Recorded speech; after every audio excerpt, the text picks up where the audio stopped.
Hello, నేను doctor Chowdary Bodepudi, nephrologist, Vignesh fertility and children's hospital, Vijayawada. ఇవాళ మనం క్రానిక్ కిడ్నీ డిసీజ్ లేకపోతే దీర్ఘకాలిక కిడ్నీ జబ్బుల గురించి మాట్లాడుకుందాం. ఈ దీర్ఘకాలిక కిడ్నీ జబ్బులు రావడానికి చాలా కారణాలు ఉన్నాయండి. ఈ మధ్య మనం ఎక్కువగా చూస్తున్నాం.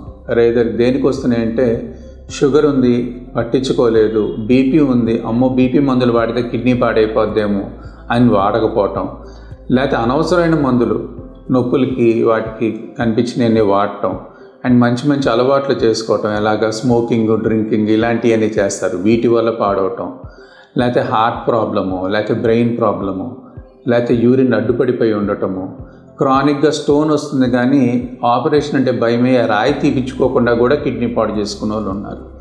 సో ఇట్లా చాలా కారణాల వల్ల కిడ్నీ పాడవుతుందండి. అండ్ ఈ కిడ్నీ పాడైతే లక్షణాలు ఎలా ఉంటాయంటే, మొదట్లో యాక్చువల్ యూరిన్ ఎక్కువ అవుద్ది.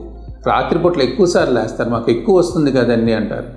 కాదండి, మొదట్లో ఎక్కువసార్లు వస్తుంది. అది ఎట్లా? దానివల్ల మనకి కాన్సన్ట్రేషన్ ఎంత చేయాలో తెలియక మొదట్లో రాత్రిపూట్ల ఎక్కువ వస్తుంది, పగలు ఎక్కువ రాదు. ఇది ఒక పెద్ద సిమ్టమ్. ఈ తర్వాత ఇంకోటి ఏంటంటే నొప్పులు. ఒట్టి నడువు నొప్పే కాదండి, బాడీ పెయిన్స్ అన్నీ రావచ్చు. అండ్ బ్లడ్ తగ్గటం, ఎనీమియా, రక్తహీనత, కాళ్ళకి నీరు రావటం, ఇట్లా మనకి రకరకాల సిమ్టమ్స్ వస్తాయండి.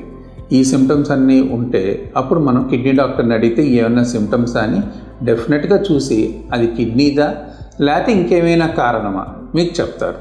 టెస్ట్లకు వచ్చేసరికి ఇట్లా కిడ్నీ పాడైందా అని ఏంటి తెలుసుకోవాలంటే ఫస్ట్ చూడాల్సింది యూరిన్ టెస్ట్ అండి. యూరిన్లో స్పెసిఫిక్ గ్రావిటీ కానీ, యూరిన్లో బ్లడ్ ఏమైనా పోతుందా కానీ, యూరిన్లో ప్రోటీన్ ఏమైనా పోతుందా, ఇది చాలా ఇంపార్టెంట్.